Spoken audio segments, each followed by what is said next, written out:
Bueno, en este capítulo de las Habas de Pitágoras vamos a hablar sobre un filósofo bastante interesante y del que se han dicho bastantes cosas que tal vez puedan hacer que quienes intenten acercarse por primera vez tengan ciertos prejuicios sobre este autor, sobre lo que va a tratar, pero realmente dice cosas bastante interesantes y ha hecho aportes bastante grandes, sobre todo al área de la filosofía de la historia.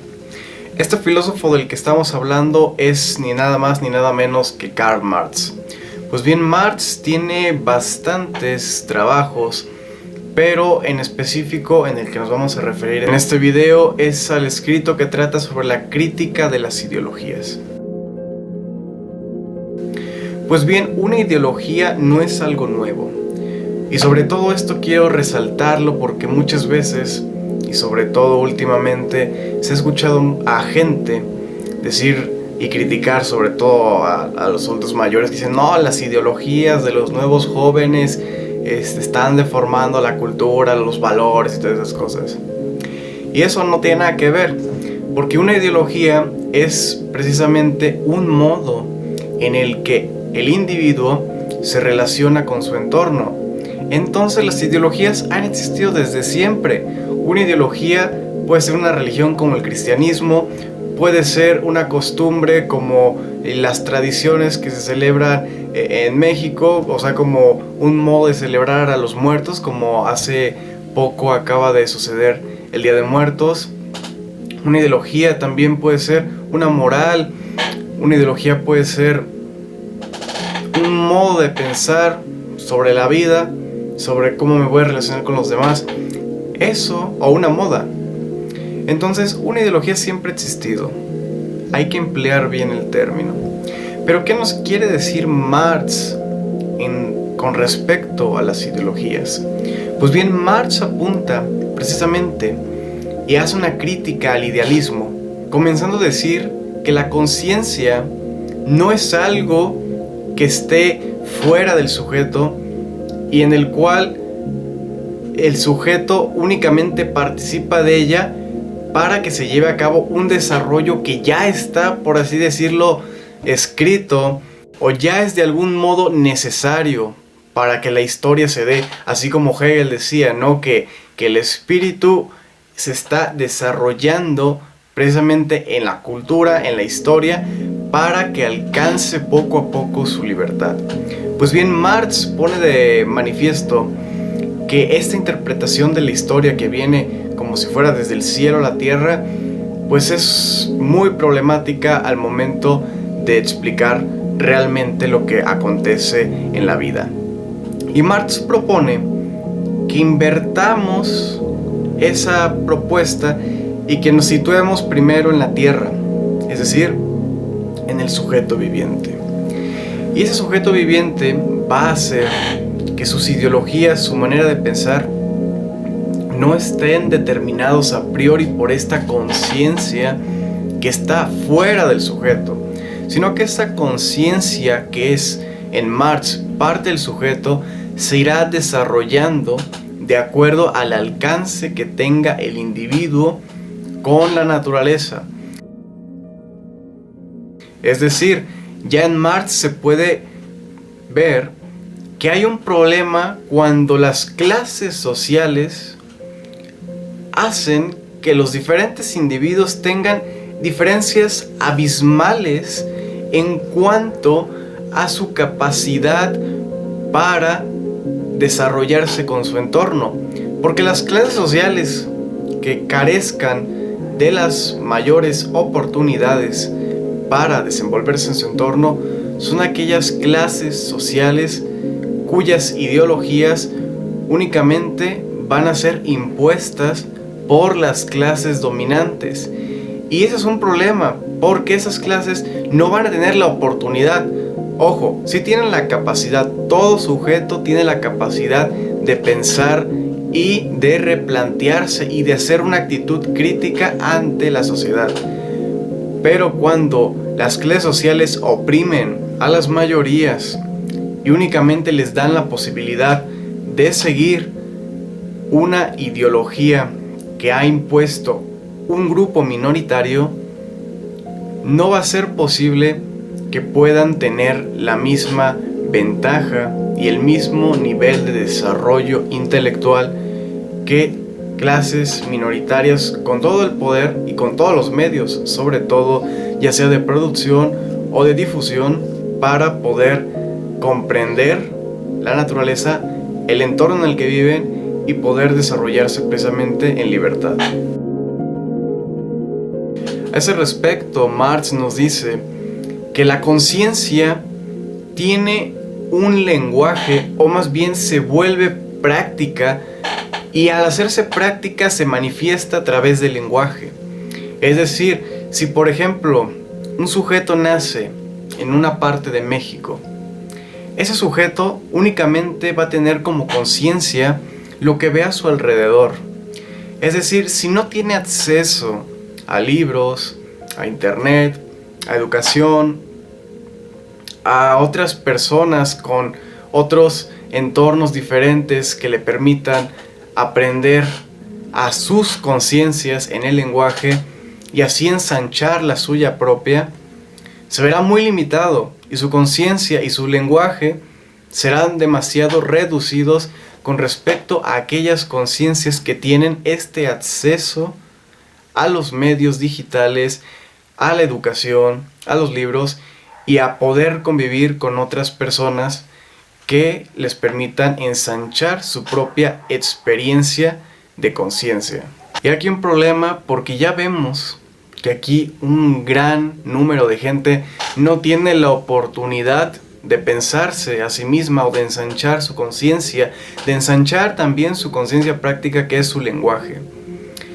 Y solamente su mundo es reducido a la mínima cantidad de experiencia que tiene con su entorno.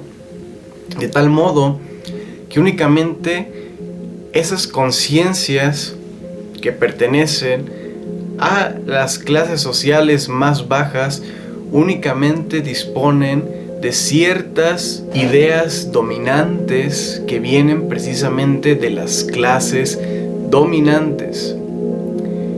Por eso es que a veces es tan difícil establecer una comunicación con los demás, con quien sea, de cualquier clase social, porque nuestra propia conciencia defiende ese mundo de ideas, de ideales, de ideologías, como quieran llamarle. Lo defiende porque es lo que dispone, lo que ha conformado su conciencia. Se limita pues a abrirse cuando precisamente se ha adaptado a un mundo demasiado pequeño.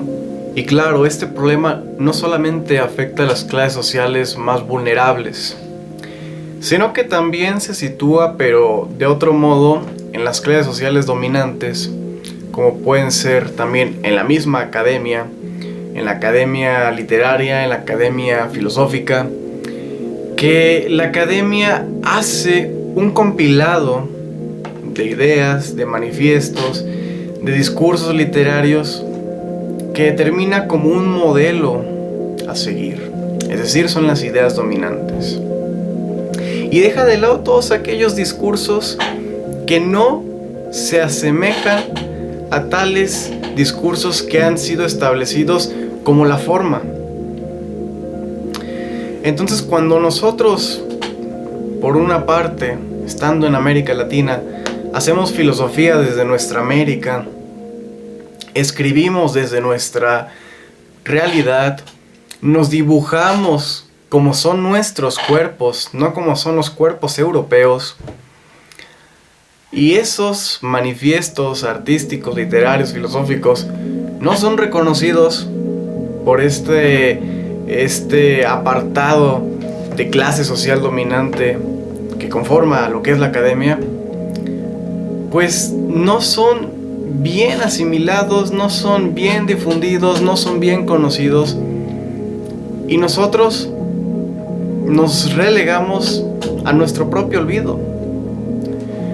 Francisco Toledo, precisamente en una entrevista, recuerdo que decía que él, cuando estudiaba pintura con un profesor, le llegó a decir: ¿por qué dibujas a los hombres así, como hombres griegos, como hombres europeos. Ve a tu alrededor, ve y date cuenta que no somos como ellos son, tenemos proporciones diferentes. Y así de complicado está el asunto de que las ideas dominantes pues se imponen al pensamiento de los demás.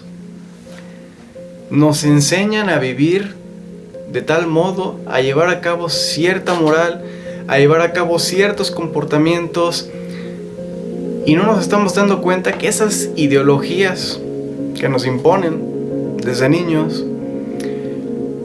pues muchas veces no son las mejores ideas con las que puede llevarse a cabo nuestra vida. Y además los tiempos cambian. No podemos vivir como han vivido nuestros padres, nuestros abuelos. Las ideologías tienen que cambiar. Y las nuevas clases sociales, en este caso, como mencionaría Marx, revolucionarias, precisamente tienen que hacer ese cambio, esa revolución, ese nuevo punto de perspectiva entre una nueva relación del individuo con su entorno. Porque precisamente si llevamos, por ejemplo, una ideología, como ejemplo, el del antropocentrismo, el de la explotación de la tierra, a favor de tener una vida humana más placentera, ¿a dónde nos ha llevado? A un calentamiento global. Y si nosotros seguimos obedeciendo a esa ideología, ¿a dónde vamos a llegar? Pues a nuestro propio aniquilamiento. Entonces, sobre todo los jóvenes de mi edad, claro, veinteañeros, lo mejor es mandar al diablo todas las ideologías que nuestros padres o abuelos nos han impuesto. Así, al diablo, toma lo bueno nada más, lo demás deséchalo.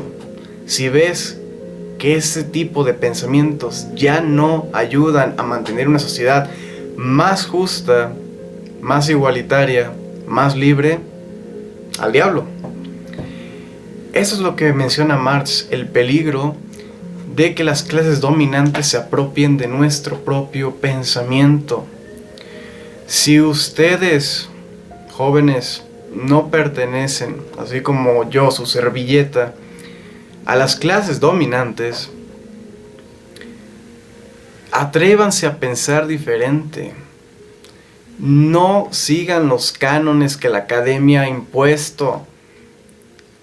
Créanme que pensar diferente es más valioso y es más atrevido, es más divertido que seguir por una tradición que muchas veces no nos lleva a otro punto más que a repetir actitudes que realmente no son las mejores. Con todo esto solamente quiero decir que la crítica de las ideologías de Marx nos da a pensar muchas cosas.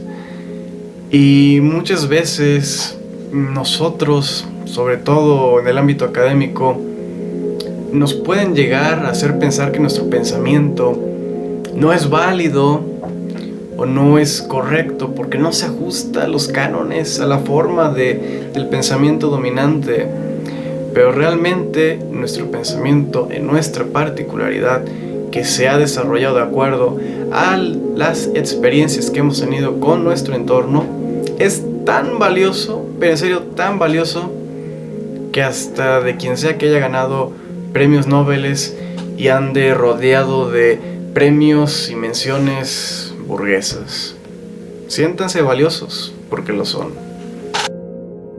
Bueno, después de este discurso que habla Marx sobre la crítica a las ideologías, cuéntenos en los comentarios qué piensas acerca de repensar la historia, de repensar nuestras costumbres, de repensar nuestro pensamiento y nuestra posición frente a nosotros, frente a los demás y frente a nuestro entorno.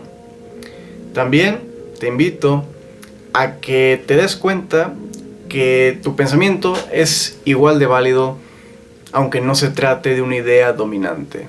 Disfrútalo, gózalo y recuerda que no necesitas que tu idea o que tu pensamiento sea un canon o se acerque a una forma para que sea igual de bello y que tenga bastantes cosas interesantes que decir.